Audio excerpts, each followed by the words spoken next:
So what does everyone think of Randy, Michael, John, and Jonah?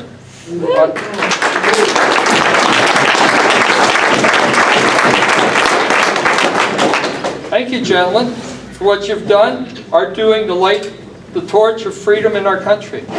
Thank you. I really, really appreciate it.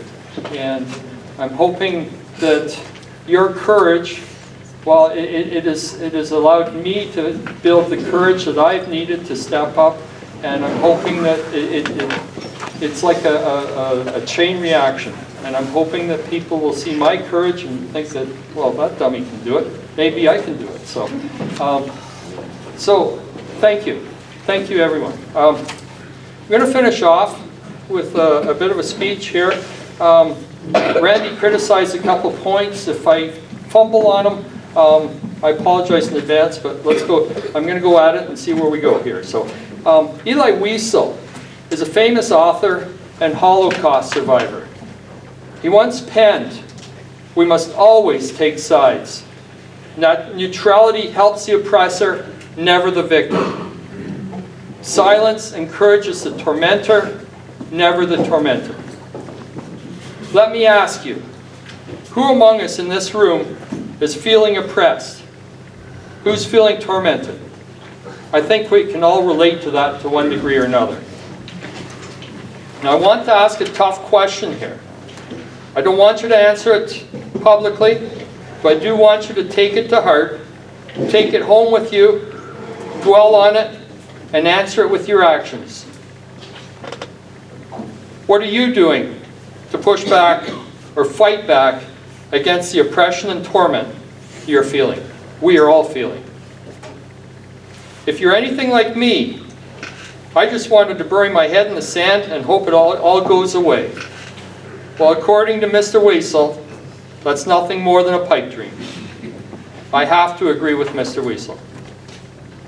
The truckers did an amazing job of pushing back. For a show of hands, I'm just curious, how many of us in this room actually made it down to Ottawa in February? That's awesome. That's absolutely awesome. Thank you. The pushback was amazing, and the outcome has affected all of us. I firmly believe it will be recognized as a moment in history that is uniquely Canadian, and we need to be proud of it.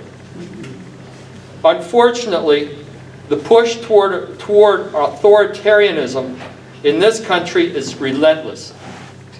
It will not stop. It will change form, it will change tack, and then it will push on. Somehow, a lot of Canadians have got it into their heads that there will be some benevolent super leader or some magical fairy dust that will come along and stop us from falling down the trajectory we find ourselves. I'm right here, right now, to say that option does not exist. We need to learn to push back, then we need to push back. Winston Churchill, when war was declared on Germany, said something to the effect that he could promise nothing but blood, sweat, and tears. He also challenged his countrymen to fight with everything they had, because it was their very survival that was at stake. I'm standing here before you today offering exactly the same promise and challenge. Now this is where I got a little messed up and I didn't have a chance to correct it much, but here we go. Historically, when a society falls as far away from freedom as we have, the steps include intimidation and coercion, which leads to physical violence and injustice for all. Typically it starts with the elimination of dissension. We came precariously close with the Emergencies Act. I sense we are still at a precipice. The truckers' convoy has hopefully stopped the next step as described. If nothing else, it's given us a reprieve. Our ancestors have had to suffer through bloodshed, often with the hope that their sacrifices will benefit their descendants. We are their descendants. Are we willing to do everything in our power with the help of God to honor their sacrifices? If we can figure out how to break away from this push toward totalitarianism without bloodshed, that will be an incredibly unique event in history. Rarely has that happened. Optimistically, I want to point out 2 Chronicles 7:14. If my people, who are called by my name, will humble themselves and pray and seek my face and turn from their wicked ways, then I will hear from heaven and I will forgive their sin and heal their land.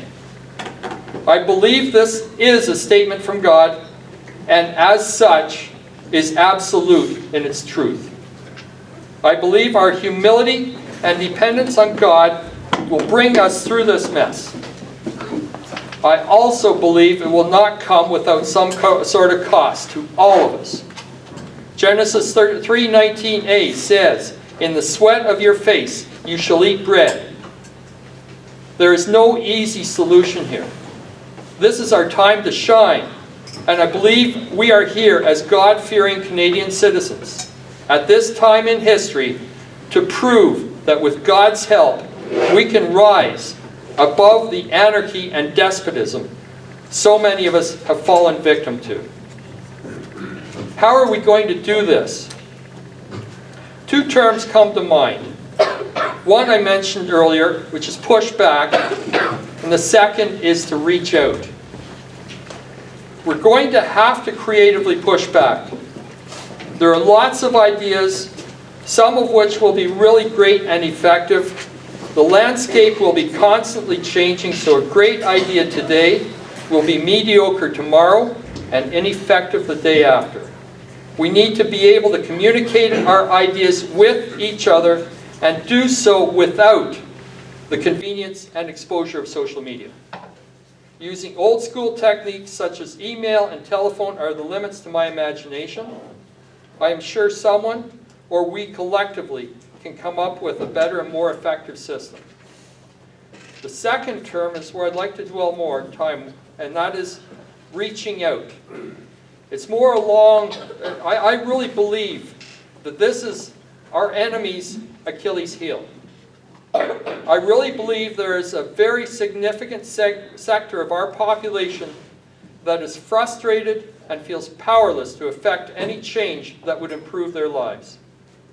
We need to reach out and identify those individuals or families to motivate and empower them so they have the power to effect change in their own lives. Out of curiosity, how many of you had your first point of contact with the PPC as a result of some stranger reaching out to you at your door?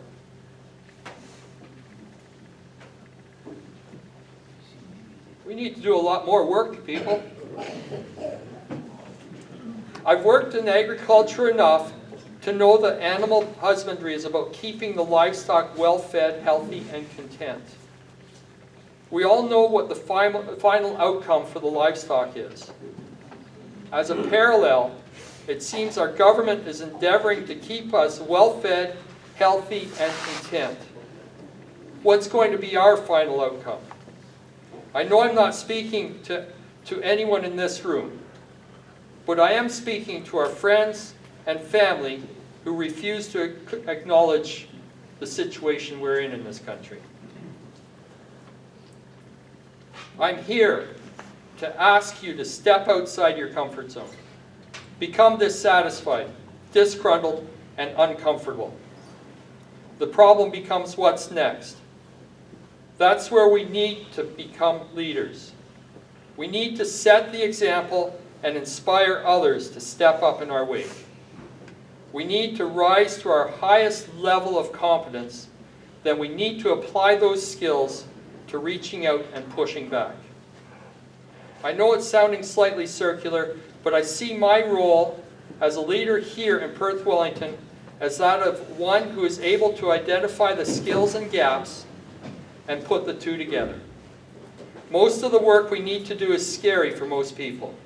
and it seriously requires giving up your comfort both physically and possibly emotionally. The rewards, both immediate and long-term, are potentially immeasurable. I'm standing in front of you today to ask you to make a decision. Do you want to stay in your comfort zone and hope someone else will make it all go away?